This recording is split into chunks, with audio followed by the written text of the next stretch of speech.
dia a todos.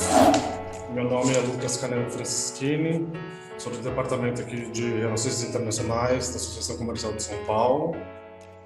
Primeiramente, obrigado pela presença de todos. Hoje estamos no nosso webinar de número 23. Vamos falar sobre como proteger seus negócios nas exportações e importações por meio de contratos.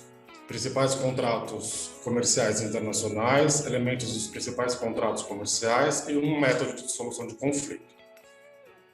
Gostaríamos também de agradecer pelo apoio dos nossos parceiros, a BBA, Associação Brasileira de Exportadores e Importadores de Alimentos e Bebidas, a Bicasa, Associação Brasileira de Artigos para Casa, Decoração, Presentes, Utilidades Domésticas, Festas e Flores, a BIND, Associação Brasileira das Indústrias de Materiais de Defesa e Segurança, a CMC, Associação Comercial de Mogi das Cruzes, a CPA, Associação Comercial de Porto Alegre, o CCX, Conselho Brasileiro das Empresas Comerciais Importadoras e Exportadoras, a FCCE, Federação das Câmaras de Comércio Exterior, a FEComércio de Sergipe, as federações das indústrias aqui presentes, de Alagoas, da Bahia, do Ceará, do Paraná e de Pernambuco, o Plano Nacional da Cultura Exportadora, o SEBRAE, Sind Atacadistas, a SP Negócios, a Agência de Promoção de Investimentos e Exportações do município de São Paulo, e a Cianfesp, Sindicato da Indústria de Artefatos de Metais Não Ferrosos do Estado de São Paulo.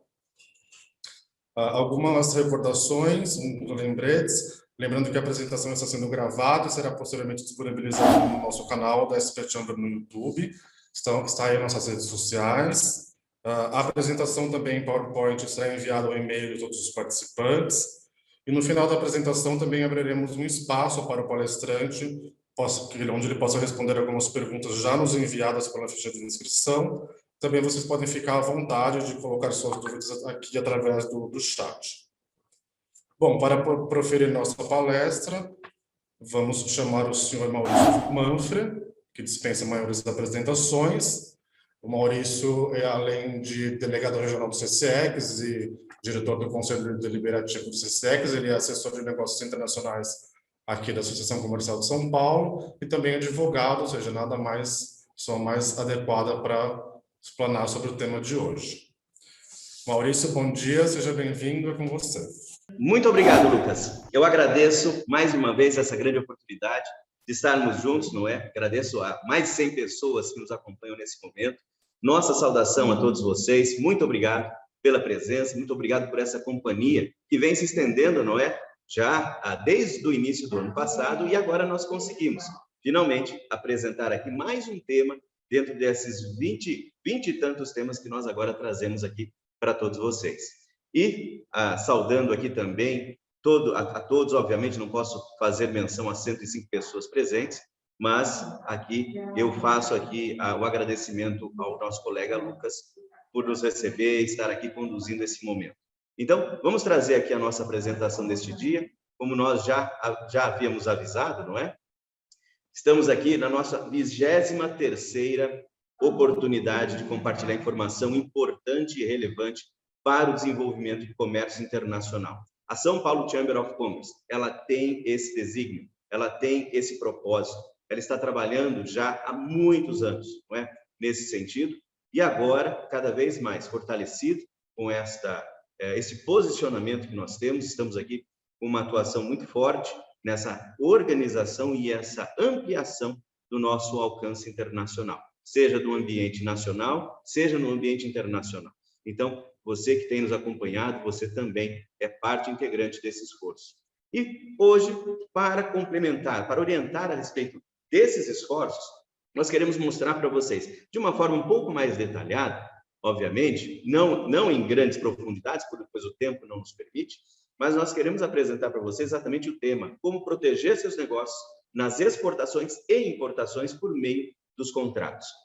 O contrato internacional, ele é um instrumento extremamente importante e muito pouco utilizado.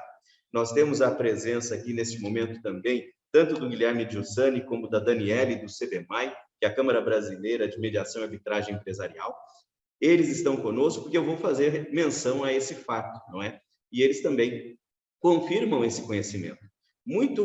São poucas considerando o universo do qual atuamos, não é, do comércio internacional, percentualmente são poucas as empresas que efetivamente fazem bom uso dos contratos comerciais. E eu quero apresentar alguns elementos muito importantes para essa consideração. Obviamente, sendo advogado, eu obviamente traria para vocês alguma visão aí do ponto de vista jurídico, mas eu quero trazer uma abordagem muito objetiva, muito pragmática a respeito do uso e propriedade dos contratos. E aqui alguns elementos jurídicos a gente até traz, não é, para estabelecer esse ambiente. Vejam, o contrato é a manifestação expressa de vontade feita pelos interessados sobre direitos e obrigações mútuas que, depois da devida aceitação, faz lei entre as partes. Gente, isso é um fato muito, muito forte no ambiente internacional. E uma das coisas importantes dentro dessa questão do contrato é que, uma vez que nós definimos esta regra entre a vontade das partes, como diz aqui o texto, faz lei. E aqui, dentre as perguntas que nós já havíamos recebido no início do processo, eu quero compartilhar com vocês o seguinte entendimento. Algumas perguntas vieram da questão judicial, não é? A questão judicial das eventuais desavenças comerciais que nós podemos aí vivenciar, não é? Abordamos esse tema numa das nossas lives do ano passado. Nós abordamos exatamente a questão dos conflitos comerciais, né? O meio de solução de conflitos. Guilherme Giussani nos trouxe aí uma fantástica palestra e apresentação a respeito do tema. E ali nós pudemos identificar a seguinte situação.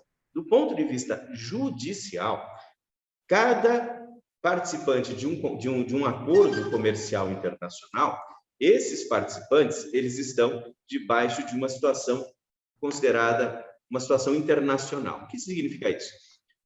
Nós aqui no Brasil estamos debaixo da lei brasileira e os nossos parceiros comerciais no exterior estão debaixo, cada qual, da lei do seu país. Como resolver? Como solucionar essa problemática? Muito conteúdo do direito internacional privado vai fazer referência a isso do ponto de vista de definir e orientar quem resolve o problema. Ele não vai resolver o problema. Ele diz, esse problema vai ter que ser resolvido naquele país ou nesse país. Perfeito. Só que nós temos a seguinte problemática em relação a esses fatos. Quando eu simplesmente defino, esse problema deste contrato, seja falta de pagamento, seja falta de entrega de produto, seja problema de qualidade, problema que for, esse problema, então, será resolvido pelo tribunal brasileiro, porque o vendedor é brasileiro. Porque eu não tinha um contrato que fazia nenhum estabelecimento claro a respeito do assunto, ficou aberto, ele cai automaticamente no ambiente judicial. No ambiente judicial, então, eu, que me senti lesado, vou buscar os meus direitos. Onde? No Tribunal Brasileiro. O Tribunal Brasileiro, por sua vez, ele não tem jurisdição sobre o meu devedor, que está em outro país. Quem tem é o judiciário daquele país. Como resolver a situação? Existe uma metodologia que vai... Eu não vou detalhar esse processo, eu só tenho a dizer assim, o juiz da causa inicial vai pedir para um juiz superior, normalmente o STF, para que elabore uma carta rogatória para o Supremo Tribunal Federal do país em questão, para que os ministros do Supremo daquele país desçam esse pedido da carta rogatória para a comarca competente pelo domicílio do seu devedor. Perceberam o tamanho da encrenca? Exatamente. Só nesse processo aí, para aquilo que nós advogados chamamos de julgamento do mérito, né? Só para julgar mérito nesse assunto, vai normalmente 10 anos e muitos milhares de dólares. Porque você, obviamente, não adianta você constituir o seu advogado aqui no Brasil e esperar que ele atue internacionalmente. Você precisa de um advogado lá fora para acompanhar o processo do lado de lá. Então, o dinheiro a ser investido é muito grande, dependendo do tamanho da causa, não vale a pena, não é? Esse é um dos grandes problemas da questão de não se ter previamente estabelecido um contrato comercial internacional que define de uma forma clara e objetiva como resolveremos problemas advindos desse contrato. Nós aqui no Brasil estamos bem acostumados a todo contrato que nós assinamos, ao final dele, você vai lá e o foro determina-se o foro da comarca de tal local para dirimir eventuais dúvidas, problemas, etc.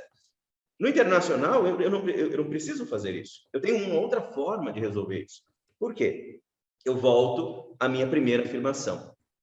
O contrato, ele é manifestação expressa de vontade, feita pelas partes interessadas sobre direitos e obrigações, que depois da devida aceitação mútua, faz lei entre as partes.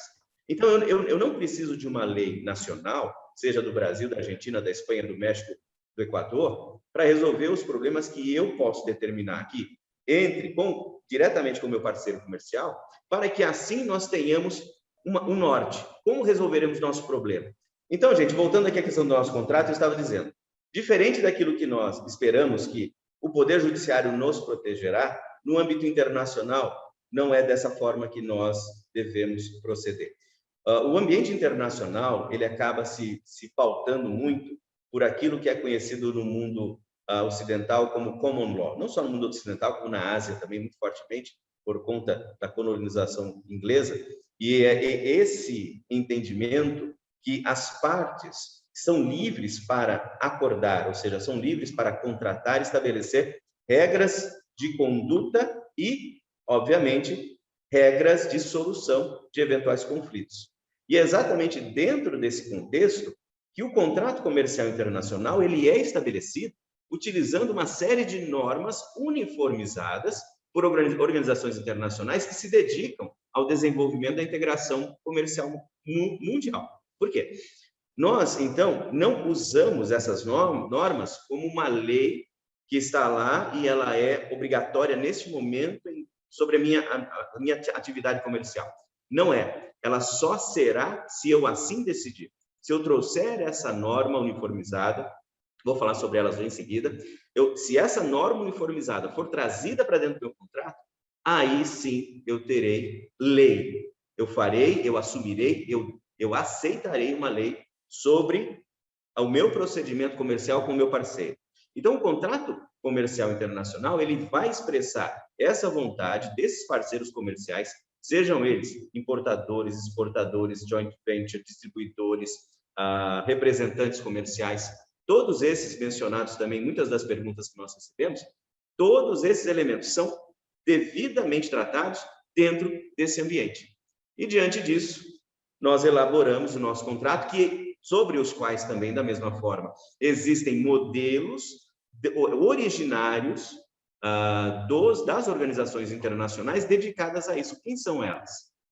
Como nós, então, utilizamos as organizações? Quem são as principais organizações internacionais que conferem esse ambiente normativo, o qual está à minha disposição para que eu lance mão dele e utilize como regra de conduta dentro do contrato? Um dos mais importantes é a Câmara de Comércio Internacional, também conhecida como International Chamber of Commerce, com sede em Paris. Ela foi a grande inovadora, motivadora desse regramento, com base em tudo aquilo que foi pautado em termos de regras gerais pela UNCITRAL, que é a Conferência das Nações Unidas sobre legislação comercial internacional, que é a United Nations Conference on International Trade Law.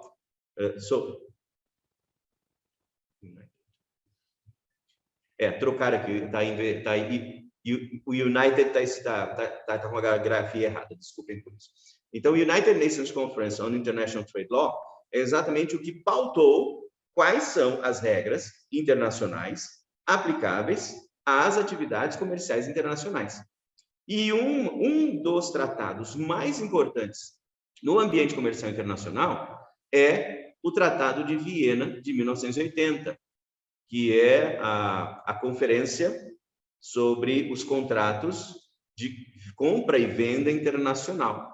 Esse tratado, que é o Vienna Convention on International Sales of Goods, é exatamente o grande padrão de comportamento dentro do ambiente comercial internacional.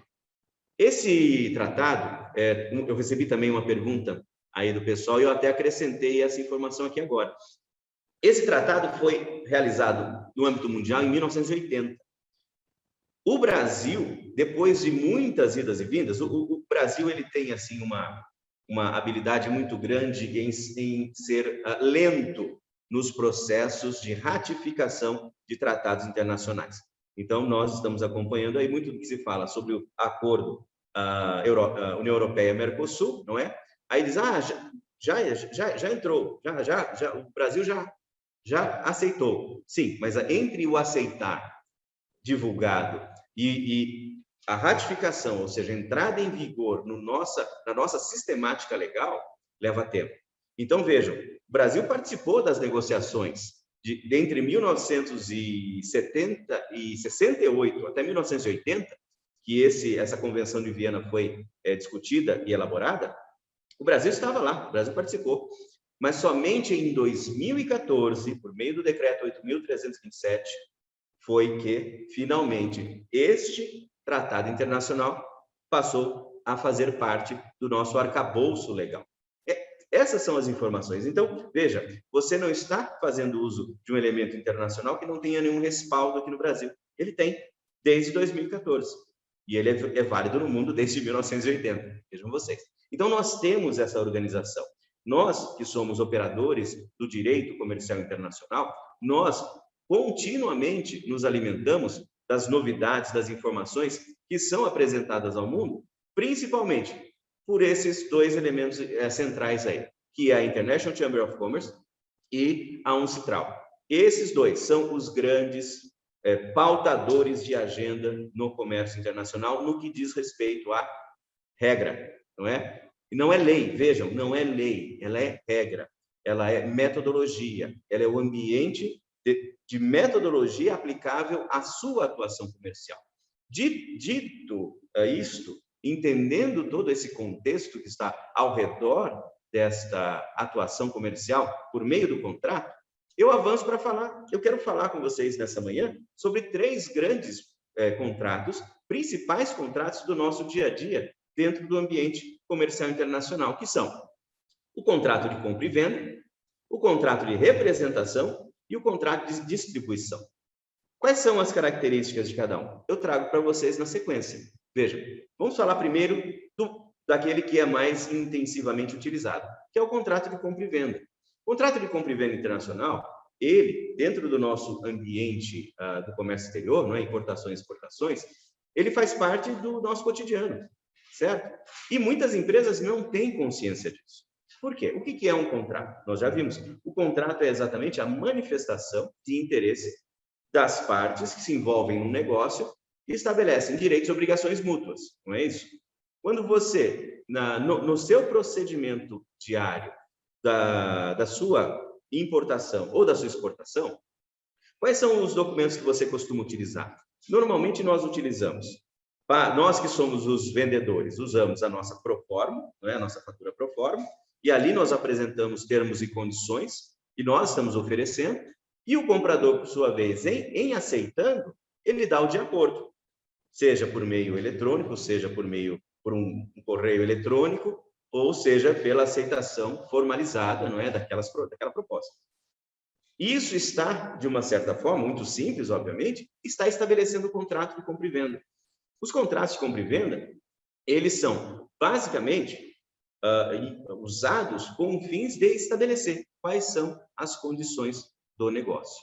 E é isso que você vê aqui na nossa tela, não é? Fatura proforma, então, ela cumpre esse papel se eu sou o vendedor. Se eu sou o comprador, veja só, da mesma forma, a proforma oferecida pelo vendedor estrangeiro também fará estruturalmente, às vezes, de um contrato de compra e venda. Quais são as cautelas que nós temos que ter? É acrescentar à nossa proforma alguns elementos que sanarão aquela problemática que eu apresentei no início, que é, se não tivermos a definição de qual é o meio de solução de conflito do meu contrato, se eu não indicar ali uma câmara de arbitragem, se eu não indicar ali uma regra de arbitragem, se eu não indicar ali uma norma internacional que regule o nosso relacionamento, eu estarei fadado a ir buscar o meu direito por aquilo que restou, que é o meio judicial, que eu já havia começado a explicar para vocês. Pelo menos 10 anos para julgar o mérito. Eu só não disse o seguinte, depois de julgar o mérito, aí tem que fazer a execução.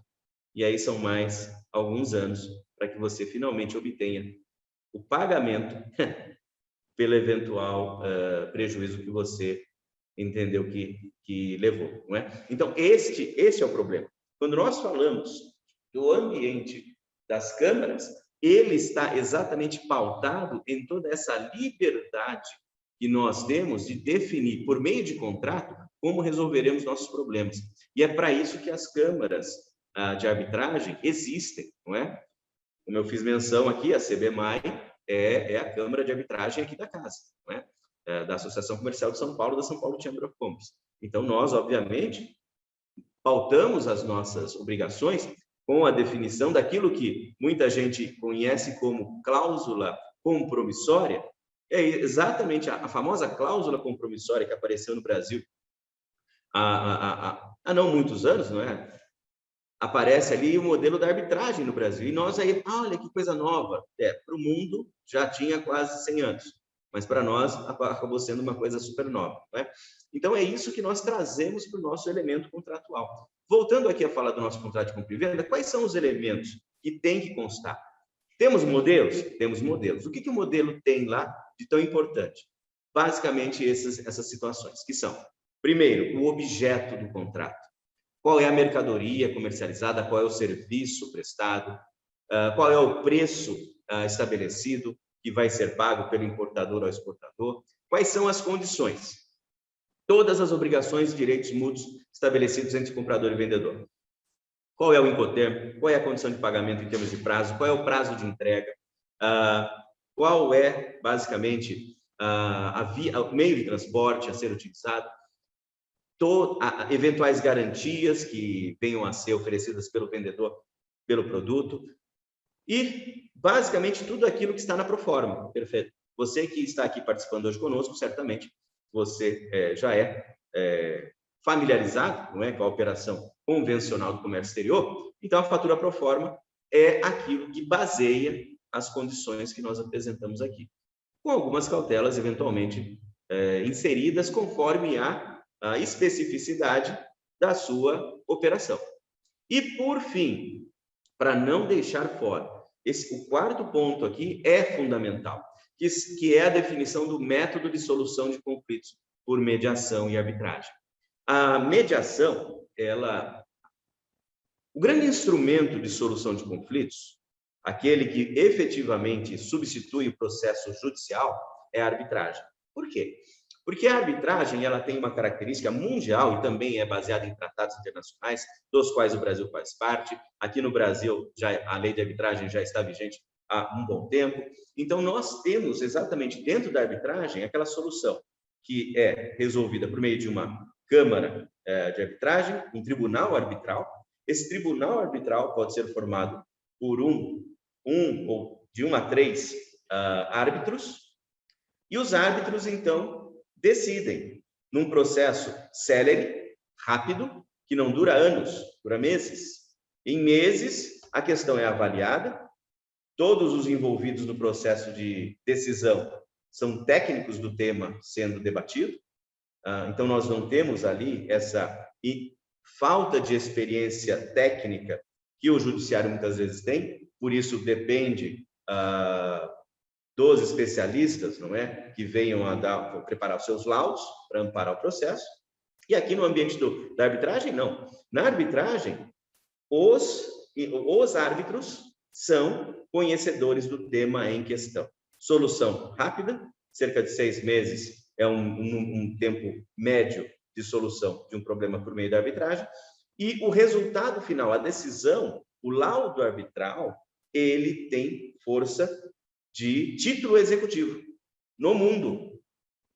E é isso que resolve a nossa questão. Por isso que é tão importante, dentro de um contrato comercial internacional, que você estabeleça todas essas condições, né? O objeto, o preço, condições gerais e o método de solução do conflito por meio de mediação e arbitragem. Por que estou falando de mediação, havendo dado tanta ênfase na arbitragem? Porque a mediação, ela é um instrumento que antecede o processo arbitral. O processo arbitral, como o nome diz, é um processo. Ele efetivamente se desenvolve nas condições de um processo, com inicial, notificação, contestação, não é? E tudo aquilo que a gente conhece de um processo, só de uma forma muito rápida, uma forma muito objetiva. E o que nós trazemos aqui, e é um avanço que também os principais organismos internacionais do mundo, em especial pela Câmara de Comércio Internacional, que pauta, não é, os modelos vanguardistas desses processos, ele trouxe o elemento da mediação como sendo um ambiente prévio, visando evitar o processo de arbitragem. A mediação é aquela negociação intermediada, mediada, não é, por câmaras de mediação e arbitragem. Essas câmaras têm profissionais orientados, preparados, instruídos e técnicos do tema em análise, que é o causador da desavença, para conduzir as partes a um acordo que beneficie, obviamente, a necessidade da situação. Então, e esses são elementos importantíssimos que estejam no nosso contrato de compra e venda. Puxa vida, dá para colocar tudo isso numa fatura pro forma? Dá. E nós, ao final, vamos mostrar como fazer isso.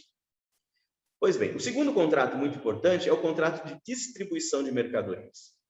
Ele é muito utilizado pelas empresas com médio e alto grau de internacionalização. Por quê? Qual é a função do contrato de distribuição? Nós que somos... veja, e nós podemos estar nos dois lados desse contrato, hein? Podemos ser nós, os comerciantes, os importadores e distribuidores, aqui no Brasil, como podemos constituir importadores e distribuidores nos países que queremos atuar.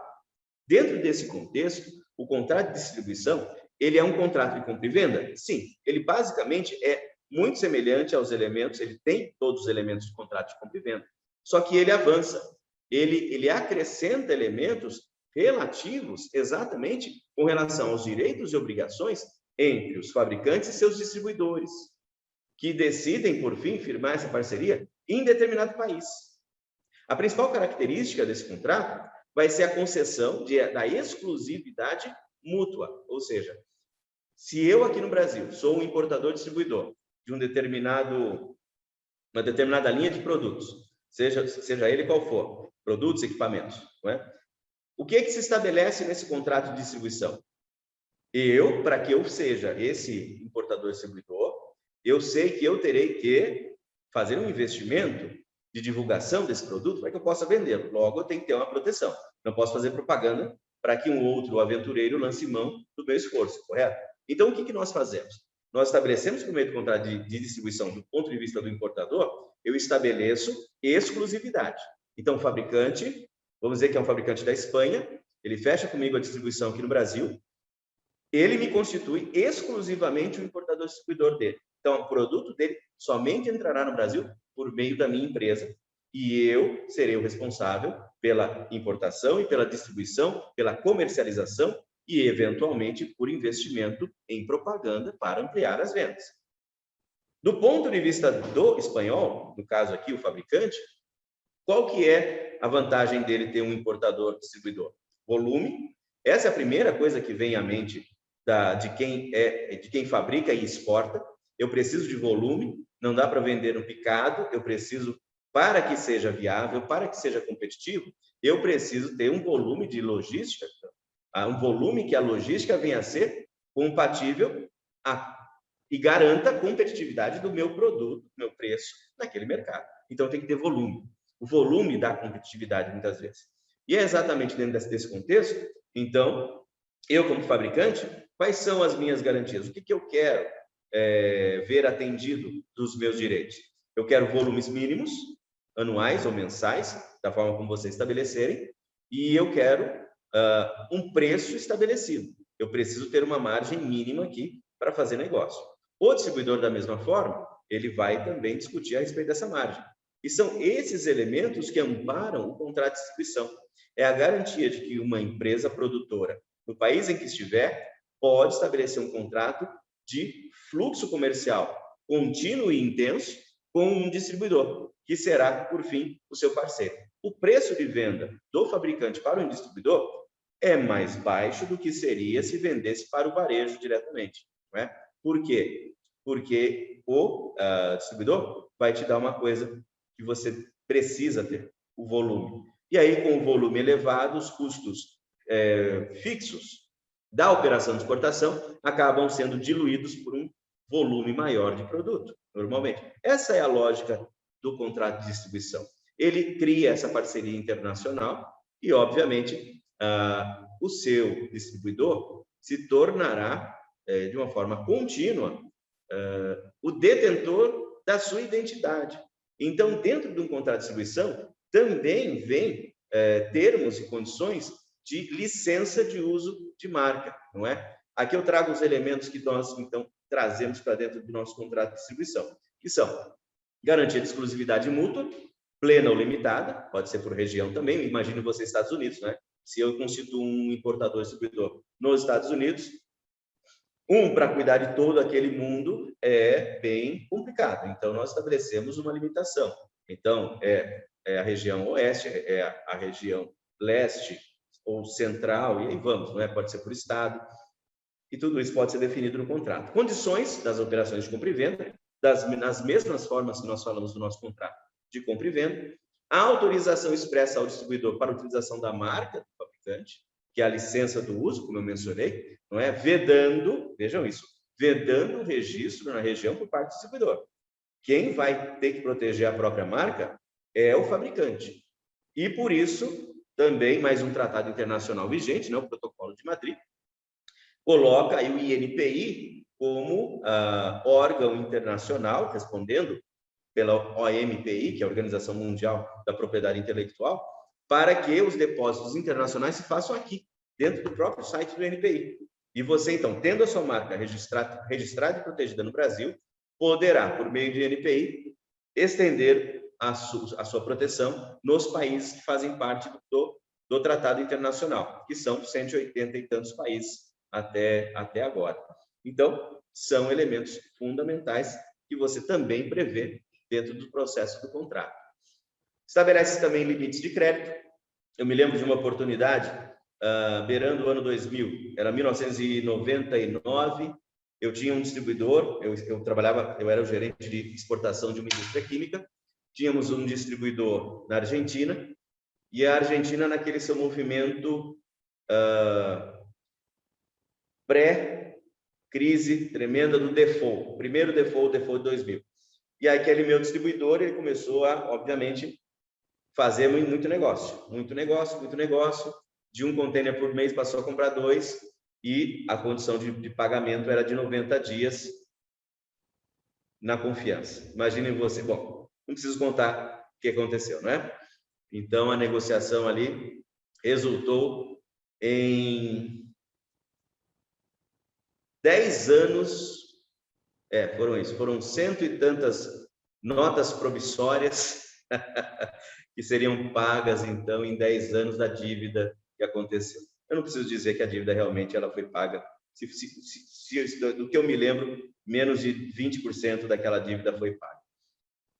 É também a falta de um bom contrato, não é? Havia ali uma proximidade muito grande entre os proprietários, tanto do fabricante como do distribuidor, havia um sentimento de amizade, acreditava-se que se podia fazer. Mas aí eu estou falando também do ano 2000, não é? Tudo aquilo que se fez final da década de 80, que entrou na década de 90, era realmente outro mundo. Por isso que nós temos que nos proteger com instrumentos adequados aqui de proteção comercial, que são os nossos contratos. Metas anuais comerciais, é o volume que eu falei, que o seu distribuidor tem que cumprir, senão vamos romper esse contrato, deixa de ser viável, deixa de ser interessante. A norma internacional que regerá o negócio, conforme eu já expliquei, não é? Que é, no caso aqui, a CISG 1980, que é o Tratado de Viena. Falando nisso, não confunda, existem dois tratados de Viena, a Convenção de Viena e o Tratado de Viena. O Tratado de Viena fala sobre o direito dos tratados internacionais. Isso é direito internacional público. E a Convenção de Viena fala do contrato particular de compra e venda internacional, certo? Que é o nosso foco aqui. Algumas informações também são muito relevantes. O primeiro é da década de 60. A norma, então, nós vamos adotar o CISG de 1980, que tem decreto que ampara aqui no Brasil, como eu já mostrei, e, por fim, a arbitragem, a mediação e arbitragem para a solução de eventuais conflitos. A cláusula, atualmente, ela se chama cláusula MED-ARB, MED/ARB, para dizer que todo conflito ele começa a ser submetido por um processo de mediação, não havendo resultado positivo, evolui para a arbitragem, de uma forma muito simples e objetiva também. Não é? Pois bem, vamos falar de um outro contrato muito utilizado. É o terceiro contrato que nós temos aqui na mão, que é o contrato de representação comercial. Contrato de representação comercial é um modo, ao meu ver e do ponto de vista do mundo, é o jeito mais simples e rápido de você começar o seu trabalho de acessar novos mercados. O representante comercial é exatamente, se você que está aqui no Brasil, que tem sua fábrica na região que for, normalmente para que você conquiste e mantenha clientes, o que você precisa? Precisa de relacionamento comercial. Você tem que ativamente se apresentar, se aproximar, estar acompanhando as necessidades do seu cliente, estar acompanhando aquilo tudo que eventualmente ele precise, estar de perto para ver o movimento da concorrência, não é? E isso nós não conseguimos fazer de longe. Por mais digitais que venhamos a ser, eu não consigo passar a cada 15 dias, a cada 2 semanas ou mensalmente no meu cliente para tomar um café com ele, para ver como anda a coisa, não é? Porque o custo é elevado. Você teria que fazer isso para todos os países que você atua. No caso aqui, falando de Brasil, voltando na ideia, conceito, o exemplo Brasil, se você tem a sua fábrica aqui em São Paulo e você tem operações comerciais, você tem clientes no Rio Grande do Sul, no Paraná, em Santa Catarina, em Minas Gerais, no Rio de Janeiro, na Bahia, todas as regiões aqui do Brasil. Como fazer para dar bom atendimento à clientela? Você sabe a resposta, você contrata um representante comercial. Quanto ele custa? É muito caro. Não, não é caro, porque ele ganha comissão. Aqui no Brasil nós temos uma lei específica, 4.072, se eu não me engano, que estabelece o direito, não é? O direito entre representantes e representados comercial, o representante comercial e o seu representado. Uma lei que foi elaborada há muito tempo, como eu mencionei, que estabelece essa condição. Ele não é um empregado da sua empresa, ele é um prestador de serviço. E é exatamente dentro desse contexto que ele tem um papel tão importante. Por quê? Ele custa comissão, então é um valor percentual dos negócios que ele gera, então ele está diretamente relacionado a essa condição de receber por aquilo que produz, não é? O que é justo dentro desse processo, e o fabricante consegue, obviamente, acrescentar essa faixa de valor, esse custo comercial, que é a comissão do seu representante ali, na sua planilha de cálculo de preço, certo? Então, esse é um elemento fundamental para entender o papel do representante comercial no ambiente mundial. É muito interessante que na Europa, recentemente eu andei fazendo pesquisas a esse respeito, na Europa existem organizações especializadas nos representantes comerciais. Todos os países da Europa têm lá uma organização, um tipo de associação, não é? De representantes que funciona exatamente como ponto de encontro, não é? De representantes especializados, porque uma coisa que é importante também é que esse representante que você vai contratar, que ele seja especializado no mercado que você atua, não é? Não adianta que muitas pessoas, muitas vezes consideram, alguns empresários acreditam, eu tenho um primo que está morando nos Estados Unidos, eu vou colocar ele para vender meu produto. Pessoal, não funciona assim, porque ele não terá entrada na clientela. Ele vai levar muito tempo para acessar, para conquistar clientes. Então, é melhor, muito melhor que você conte com um representante comercial, profissional, especialista da sua área, para que então ele desempenhe o papel dele, que é desenvolver, abrir mercado, fechar negócios, certo? E para isso ele recebe a comissão dele. Muito bem, o contrato, ele é simples, ele é muito objetivo, ele é muito simples e garante esse relacionamento do produtor estrangeiro com o representante naquele mercado internacional. Quais são os elementos, não é, desse contrato de representação? Em primeiro lugar, aquilo que interessa ao representante, a comissão sobre vendas, as condições para o pagamento dessas comissões também, a política de vendas do fabricante, basicamente os mesmos itens do contrato de compra e venda que nós já apresentamos, que estabelecem exatamente como como o representante realizará as vendas que estão sob responsabilidade dele. Nós também estabeleceremos ali a responsabilidade do representante nas ações de promoção comercial, pesquisa de mercado, assistência técnica. Muitos dos exportadores de equipamentos, eles constituem nos mercados de destino representantes comerciais técnicos, porque eles não só fazem a venda, como também oferecem a manutenção desses equipamentos.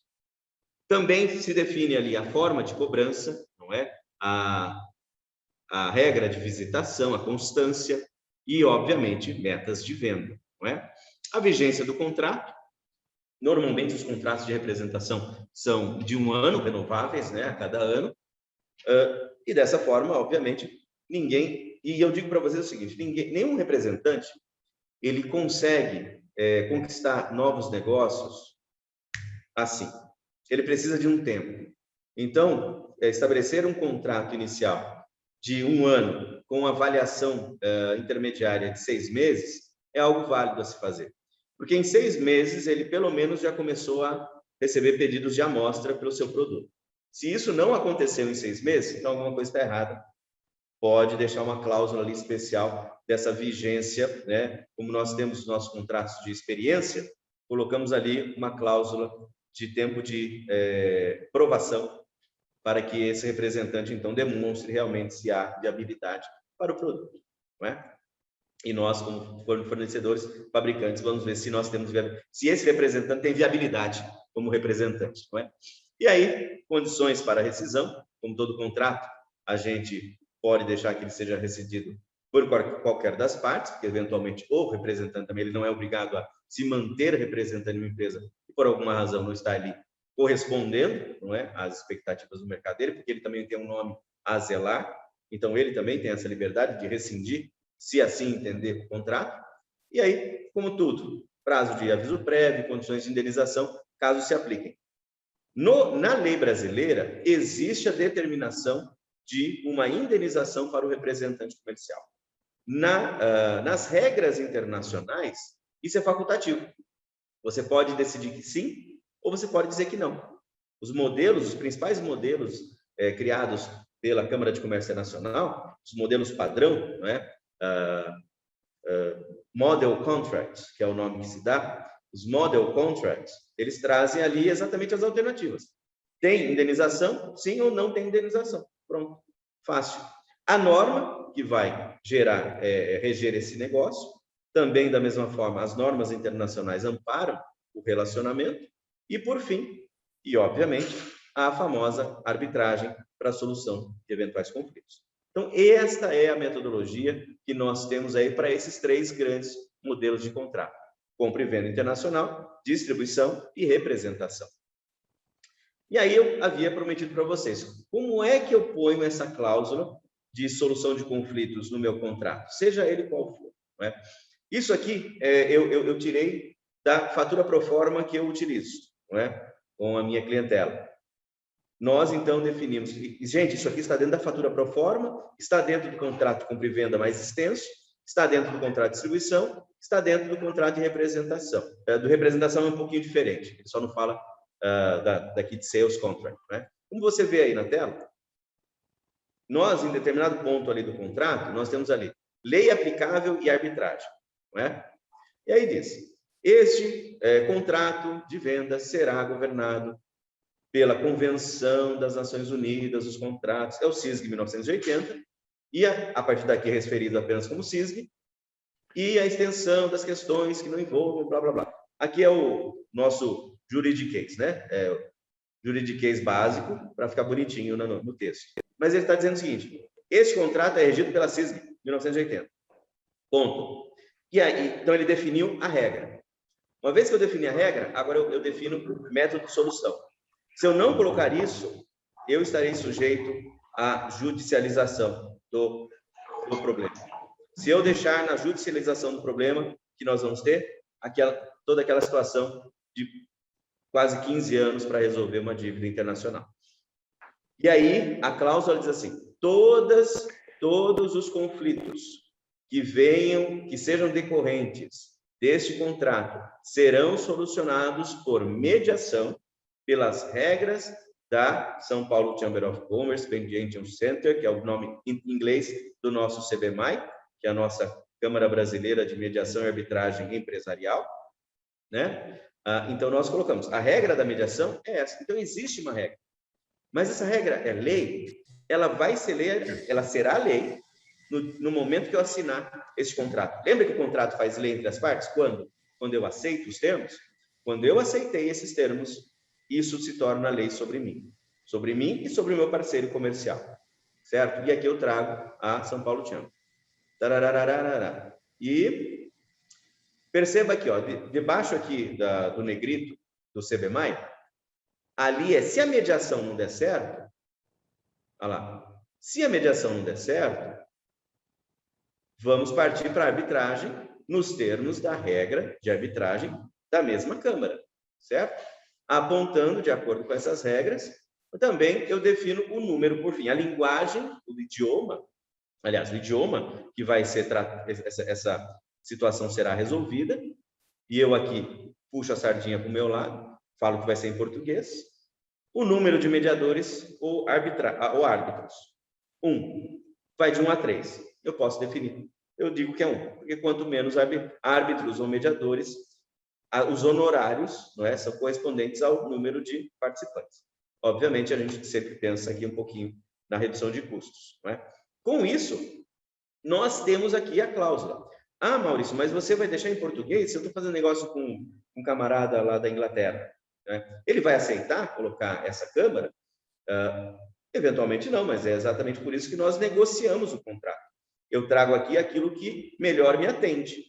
Para mim, uma arbitragem será na melhor condição, aqui perto de casa, em português, e outra, pago em real, e não em euros, ou libras, ou dólares, não é? E é isso que muitas vezes faz uma grande diferença para que os nossos parceiros comerciais entendam e falar, realmente, vale a pena. Quando nós comparamos custos, não é? Tivemos a oportunidade de mostrar essa comparação na live, no webinar que nós apresentamos sobre isso, não é? O Guilherme Giussani estava lá, mostrou tabela de preço, nós fizemos um comparativo com as grandes internacionais, não é? E falando sobre isso, também uma pergunta que foi feita, e é muito aplicável aqui nesse momento, quais são os principais países, né? Quais são as principais câmaras de arbitragem internacional reconhecidas, né?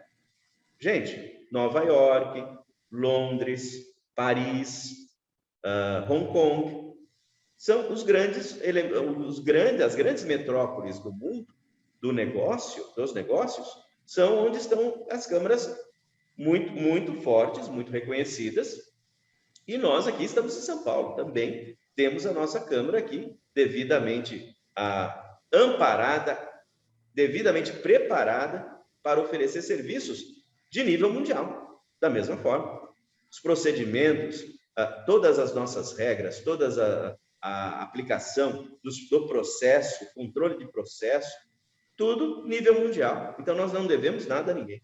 Nós estamos exatamente sendo considerados, indicados, dentro desse ambiente mundial, como sendo também um ambiente para o devido processo arbitral, quando necessário, do âmbito comercial. Eventualmente, um cliente aqui, Brasil e Argentina, não quero que seja aí no Brasil. Eu, obviamente, não vou querer que seja na Argentina por isso, certo? Então, vamos colocar no Uruguai, vamos colocar em Assunção. E assim nós vamos, né? Nós temos que identificar ali uma câmara devidamente preparada para conduzir esse procedimento, certo? Então, essas são as condições principais para que você defina o método de solução. E aqui eu chego ao final da minha exposição e vamos agora para o nosso momento de perguntas. É um momento, muitas vezes, muito esperado por vocês, não é? Eu também fico muito aqui ansioso de chegar nas perguntas, que a gente tem essa interação, não é? E até aqui, então, eu vou já começando. Eu sempre faço o seguinte, pessoal. Aqui, o Lucas já me concedeu a palavra, né, Lucas? Mas até aqui tudo bem, Lucas? Como é que eu posso proceder? Joia, pode prosseguir, Maurício. Muito obrigado. Então, eu aqui nesse ponto, eu faço referência a algumas perguntas que nós temos aqui das pessoas que mandaram suas perguntas no momento do seu credenciamento. Eu tenho elas aqui ao meu lado. São 2 computadores, o mouse de um não vai usar no outro, né? Então não adianta fazer isso. Pois bem. E eu trago aqui, primeira pergunta que eu recebi é da Cobre Fácil de Goiás, do Marcelo Gomes, máquinas e equipamentos.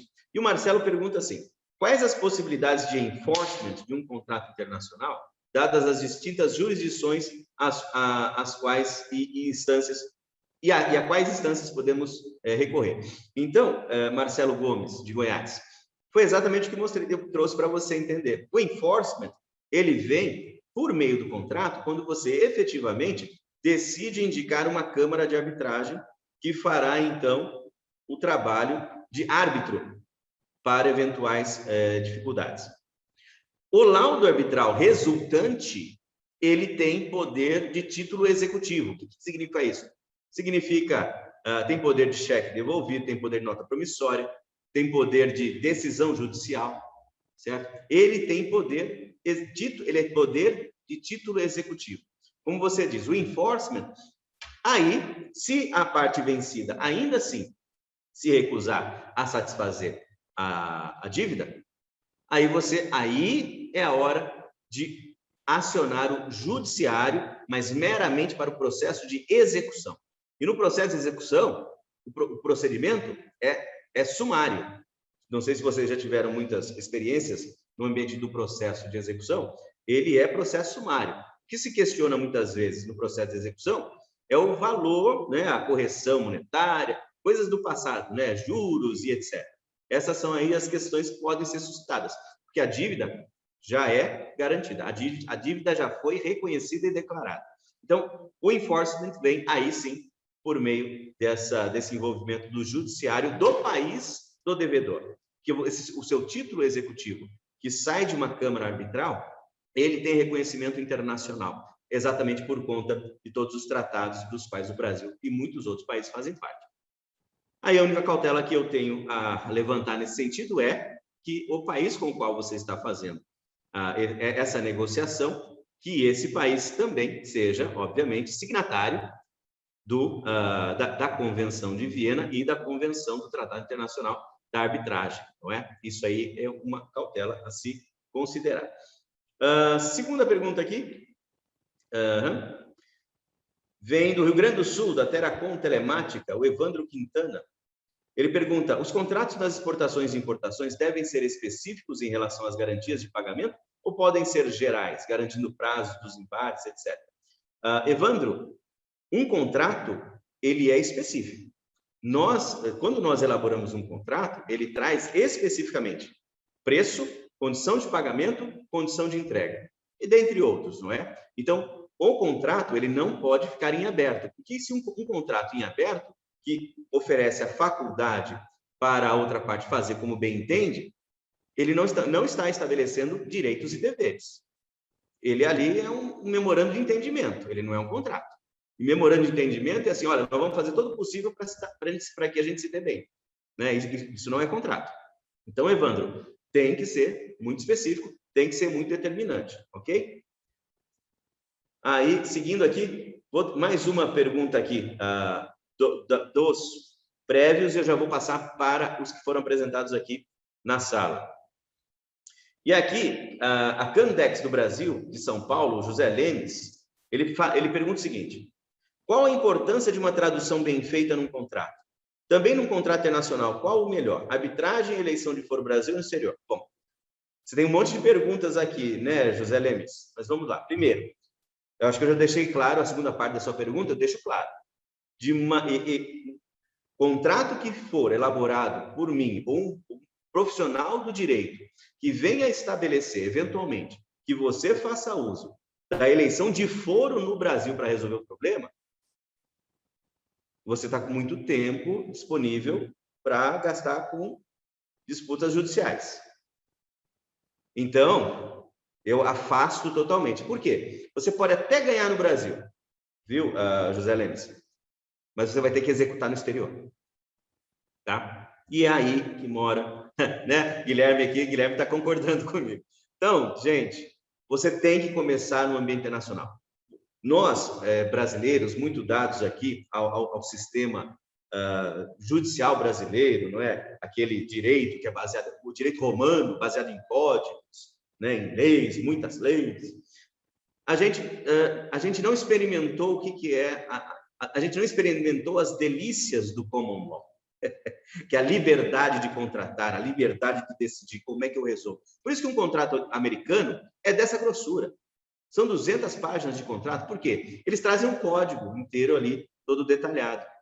Então, nós aqui no nosso ambiente, nós não precisamos fazer isso. Nós temos contratos modelo que fazem referência à norma. Eu falo, ó, a norma que se aplica a tal. Pronto, eu tenho ali mais 300 páginas de informação que amparam o meu contrato. Dentro dessa questão, então, José Lemes, afaste totalmente. Decida, sim, pela arbitragem, como nós fizemos aqui no nosso exemplo, tá bom? E aí eu venho falar agora da primeira parte da sua pergunta, que é muito importante, pessoal. O idioma no qual o seu contrato está sendo transcrito. Recentemente, na verdade, foi semana passada, nós aqui na São Paulo Chamber of Commerce recebemos uma consulta de um dos nossos associados, exatamente com relação ao registro de um contrato que havia feito com Hong Kong.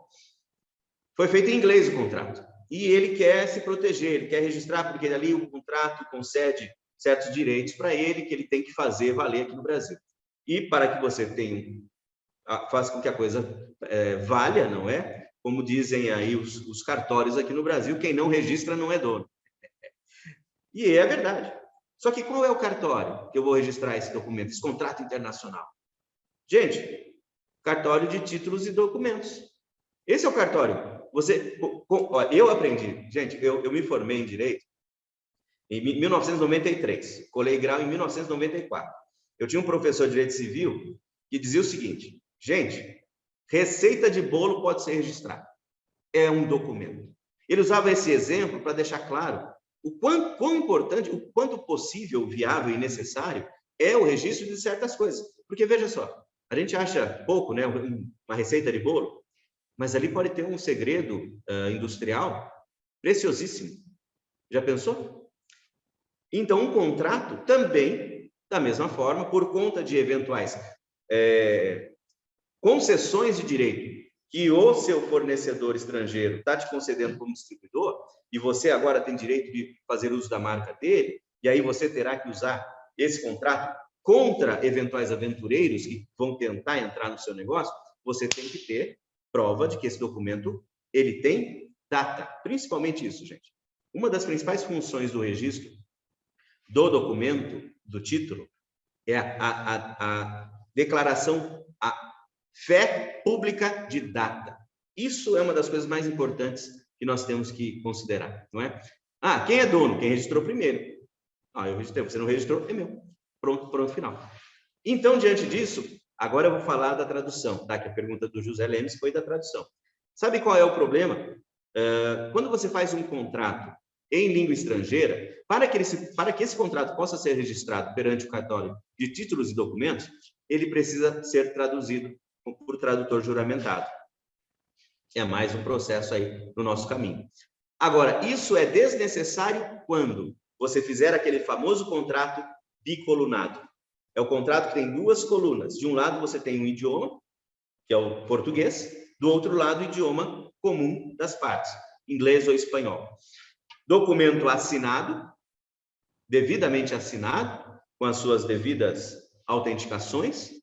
Esse documento não precisa de tradução juramentada, porque a versão em nosso vernáculo já está no próprio documento. Você registra automaticamente. Então, Zé Lemes, a tradução ela é importante. Você tem que montar o seu contrato sabendo o que você está querendo e determinando quais são seus direitos e obrigações. A versão na língua estrangeira reflete esse entendimento. Então, a tradução ela é muito importante. Eu vou dizer para vocês. Eu já vi, né? Já veio para minha... Depois que deu problema, aí às vezes veio para minha mão, né? Deu problema em algum lugar e veio para... Maurício, me ajuda a resolver. E aí veio. E aí a gente pegava aqueles contratos, bacaninha, bicolunado, e aí você começa a ler a tradução. Gente, teve uma época que aquela ferramenta de tradutor da internet, ela era muito ruim. Hoje em dia ela tá boa, viu? Você ali, ó, 20%, que 10% ficou ruim. Aí você tem que dar aquela lida adequada para fazer a correçãozinha. Algumas coisas ele ainda não entende, mas ficou muito melhor do que já foi. Mas esses contratos que eu estou dizendo para vocês foram usados naquele tempo que a tradução era muito ruim. E aí o indivíduo fazia o contrato em português, passava no tradutor e mandava ler. Ah, meu Deus. Pode ter certeza, problemas ali vieram aos cântaros. Certo? E agora eu vou responder as perguntas aqui do pessoal da nossa plateia e, em havendo tempo, eu vou voltar ali algumas perguntas ainda do registro. Tem coisa muito interessante ali. Vamos lá. Agora eu estou aqui com as perguntas. O Lucas está me mandando, gente, as perguntas aqui pelo WhatsApp, por isso eu estou olhando para o lado, tá bem? Vamos lá. Pergunta do Arthur. Arthur Felipe Campaneiro. Para o Oriente Médio, qual hoje é a Câmara de Mediação mais conhecida? Arthur, quando nós falamos de Oriente Médio, eu estou vendo o Khaled aqui, expert em Oriente Médio, né, em mundo árabe. Normalmente, o Oriente Médio, quando a gente fala de Oriente Médio, um dos pontos principais, eu vou recomendar, obviamente, eu sempre vou sugerir que nós primeiro indiquemos as câmaras da nossa casa, certo? Do nosso país. Eu particularmente acho isso muito, muito importante. E muitas vezes o seu parceiro comercial vai ter restrições em relação a isso. Estando você fazendo negócio no mundo árabe, o ambiente comum para todos eles e para nós também, que é um ambiente que se constitui de uma normativa, inclusive numa normativa e um procedimento cultural muito semelhante ao que nós aqui adotamos, são os Emirados Árabes, na minha humilde opinião. Os Emirados Árabes, então, em especial Dubai, acabou se tornando uma cidade cosmopolita, não é? Tive reuniões em Dubai com muitos escritórios de advocacia, fazendo exatamente o entendimento, desenvolvimento de contratos, as regras que ali haviam, não é? E muita coisa muito interessante tem ali que pode amparar você. Então, a minha recomendação seria: sugira as câmaras de arbitragem aqui do Brasil, mas se houver resistência por parte do seu parceiro comercial, Dubai é, então, o ponto comum, certo? Então, fica aí a nossa sugestão. Aí, pergunta da Ana Regina Madeira. Ainda estou em dúvida da diferença entre arbitragem e mediação. Pois não, Ana Regina. A diferença entre mediação e arbitragem, basicamente, é a seguinte. A arbitragem é um processo técnico, certo? Que tem começo, meio e fim, regras muito claras, muito específicas, existe formalidade. Esse é um elemento. Estou certo, Guilherme? Se você quiser nessa hora aqui, Guilherme, você entra para me salvar, tá bom? Então, gente, é a formalidade. O resultado final é título executivo. O laudo arbitral, ou a sentença arbitral, como também é chamada, ela é título executivo. Ponto final, e você pode executar se o seu parceiro que perdeu não quiser, de bom grado, atender à decisão. A mediação, ela não é assim. A mediação, ela tem um elemento de informalidade e facultatividade. Na mediação, vamos dizer, você tem um problema com o seu cliente da Argentina. Então, vamos dizer que você resolveu usar a Câmara de Comércio do Uruguai, não é, para fazer a solução entre vocês. E aí estabelece, olha, não estamos nos entendendo, você concordou, o contrato diz que você concordou com isso. Se você não for, eu avanço sozinho. Estou te dando a chance da gente resolver isso daqui sem grandes investimentos. Semana que vem te encontro em Montevidéu. Na Câmara, aquilo tudo. Terá um mediador esperando você e o seu parceiro comercial lá na data aprazada, e ali vocês vão dar início a uma negociação. O mediador, ele não está lá para proteger você, nem para acusar o seu parceiro. Ele está lá para entender o seu ponto de vista, o ponto de vista dele, e, por conhecimento técnico, oferecer condições, elementos que podem solucionar. Ele vai falar com você, vai falar com o outro, vai trazer informação de um para o outro, e aí vai oferecer ali sugestões. Vocês podem acatar ou não. Essa é a ideia. A mediação, ela é mais livre. A arbitragem, ela é processo que tem decisão de título executivo. Pois não, Guilherme, por favor. Oi, Maurício, bom dia a todos, tudo bem? Eu acho que é uma informação importante agora, no mês de junho, o Brasil foi signatário da Convenção de Singapura, onde reconhece a mediação internacional. Então, a mesma validade dos termos dos acordos firmados em mediação em comércio internacional agora no Brasil, ela possui o mesmo poder executivo do que a sentença de arbitragem. Então, nós passamos agora, a partir de junho, sermos signatário da Convenção de Singapura. Então, todos os acordos firmados em comércio internacional por mediação aqui no Brasil têm força de título executivo internacional. Então, isso é um grande avanço aqui para a gente utilizar cada vez mais a mediação em comércio internacional. Maravilha, ótima informação, ó. Tá vendo? Coisas frescas, né? Notícias frescas dos operadores do direito comercial internacional. A gente está sempre ávido para ver essas informações. Muito obrigado, Guilherme. Boa participação. Agora eu vou para a pergunta aqui do Alberto, não, da Ana Regina, não, já foi. Agora é do Alberto Rodrigues. Um cliente queria fazer um contrato de parceria com prazo indeterminado. Você vê algum empecilho legal para isso? Prazo indeterminado?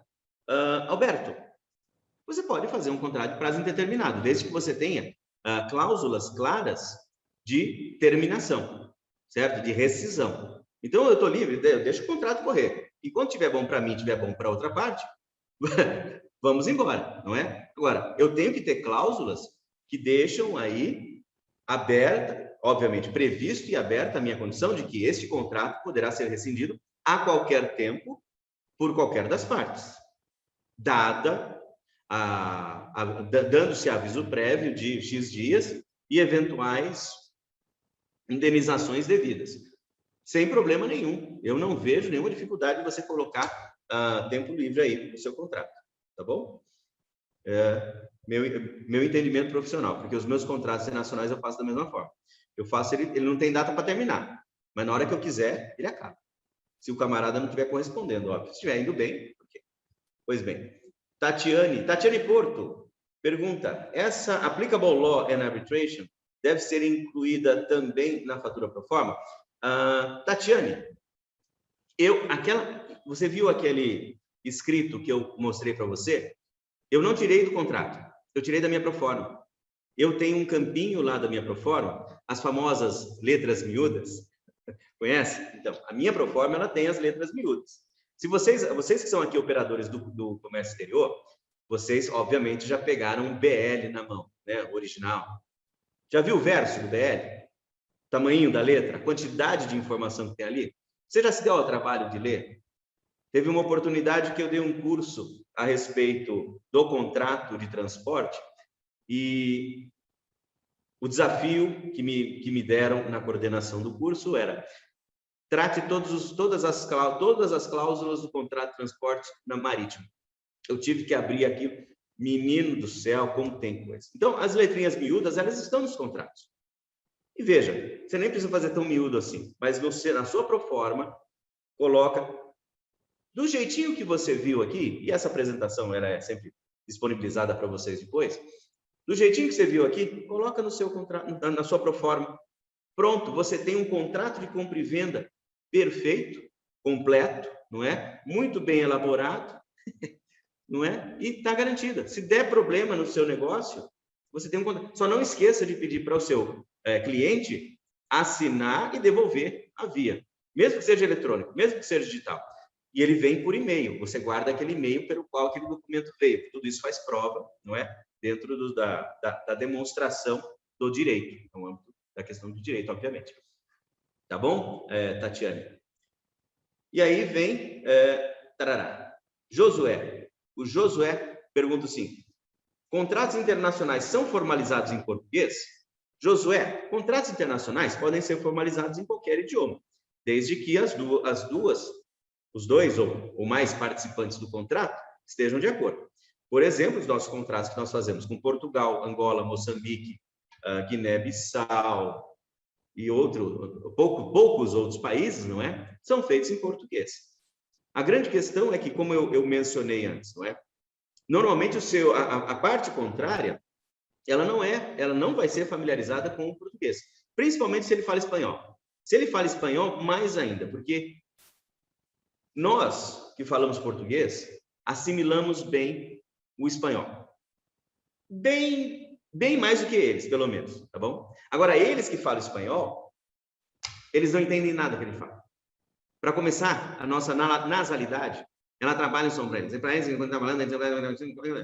É isso que eles ouvem isso, gente. Eles falam, eu não entendo o que você fala.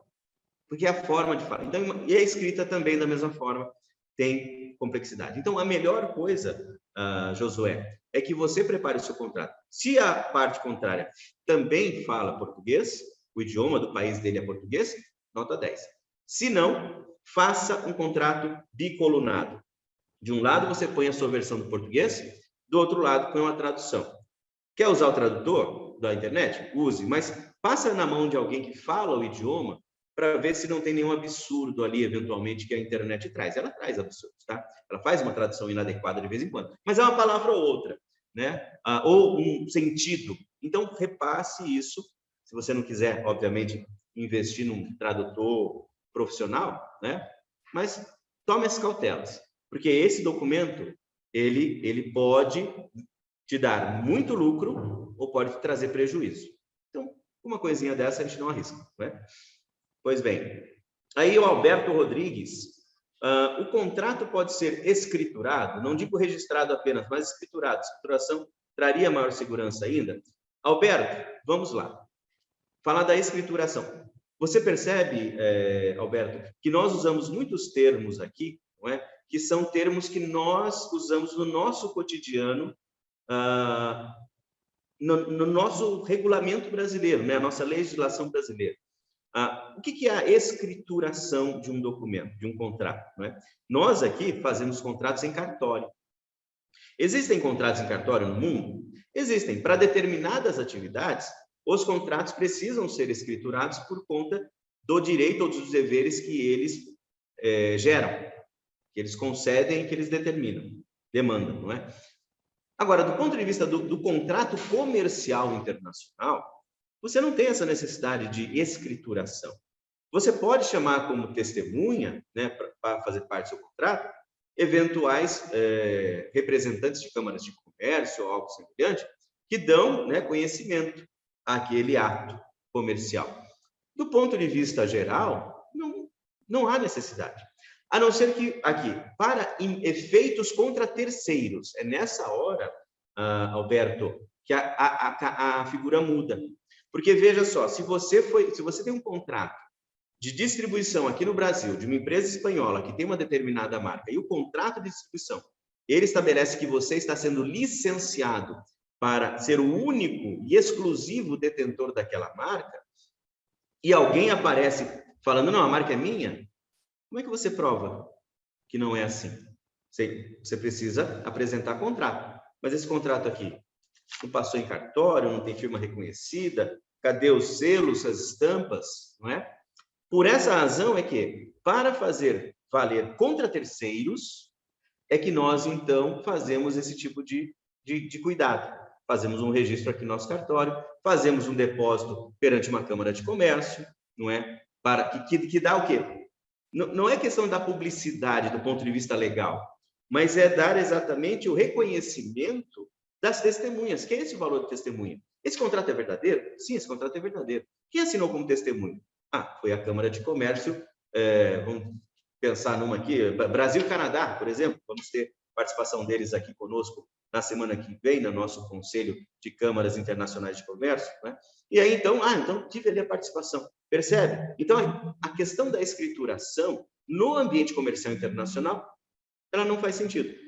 Tem sentido para fazer valer contra terceiros, certo? Essa é a dica. Alberto. Maurício, posso falar com você um pouquinho? Pois não, Isabel. Digamos, oi, bom dia, querido, como vai? Escute uma coisa, eu tenho uma marca, tá? Registro a minha marca no Brasil. Contrato um representante desta marca fora do Brasil. Ok. Qual a importância de eu ter um registro da minha marca, do meu logo, de tudo da minha marca, em outro país? Importantíssimo, porque a sua marca registrada no seu país não tem valor em outro. Então, foi o que eu mencionei, não sei que hora que você entrou, eu mencionei sobre o INPI, que é exatamente, hoje no INPI, nós fazemos o nosso registro de marca. Existe agora um tratado internacional, que o Brasil faz parte, que é o Protocolo de Madrid. O Protocolo de Madrid concedeu ao INPI o poder da autoridade de ser o receptor do pedido de depósito para outros países. 180 países, então, são alcançáveis por meio dessa intervenção do INPI. Então, eu faço um depósito. Aquilo que eu gastaria $10 mil para proteger num determinado país, eu vou gastar ali, no máximo, R$5 mil para fazer a proteção através do INPI. Números gerais, tá? Depende muito do país, para onde vai. Certo? Então, esse é o seu caminho, tá bom, Isabel? Obrigado pela intervenção. Pois bem, seguindo aqui, mais uma. E o Alberto perguntou mais uma coisa. O contrato pode prever o início em data pretérita, já para abranger uma relação comercial que começou há um ano, por exemplo, que se só foi formalizado um ano depois? Alberto,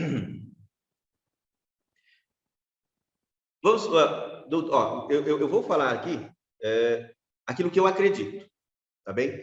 Do ponto de vista legal, os contratos, eles têm validade a partir do momento da sua assinatura, da sua decisão. Então, a data do contrato, ele tem que ser a data em que ele foi assinado. Contudo, lembra que o contrato faz lei entre as partes? Você está assinando hoje, 26 de agosto. Olha, 26 de agosto. Tem que dar parabéns para uma pessoa. Hoje, 26 de agosto, você está assinando um contrato, não é? E esse contrato sendo assinado em 26 de agosto, ele pode fazer referência ao fato de que esta relação comercial teve início em 26 de agosto de 2020. Ele faz referência a esse fato e a cláusula estabelece que direitos e deveres deste contrato se entenderão a partir daquela data. Percebe? Que uma coisa é você forjar uma data para um contrato, dizendo que ele está valendo esse tanto. E outra coisa é você partir da premissa que são bases, sabe? São elementos básicos do contrato. Quando ele foi estabelecido? A data, ele é muito importante. Então, a data é hoje, mas é na sua concordância, dentro do instrumento, você lança os seus efeitos para uma data pretérita. Aí, do meu ponto de vista profissional, seria a saída que eu recomendaria para atender a necessidade das partes, certo? Sem causar aí uma coisa que é inverídica. Porque quando você assina ali, você diz, assinado nesta data, ano passado. Espera aí. Informação inverídica. Então, nós temos que evitar exatamente esses elementos nos nossos instrumentos, certo? 5 minutos para o meio-dia, eu havia combinado com o Lucas, caso houvesse tempo, eu voltaria para as perguntas que ficaram sem responder do registro, mas, diante do horário, né, eu, assim, dou a conclusão, a minha participação, devolvendo, assim, para o encerramento para o nosso querido Lucas Francischini. Está com você, Lucas. Obrigado, Maurício. Bom, realmente tivemos muitas perguntas aqui, isso mostra a importância do tema, né? Infelizmente, pela questão do tempo, aí não vamos poder responder todas, mas agradecemos mais uma vez a participação de todos e contamos com vocês na nossa próxima live, que em breve divulgaremos. Ok? Bom dia a todos e até a próxima. Muito obrigado, pessoal. Tchau. Bom dia para todo mundo. Obrigado. Tchau, tchau.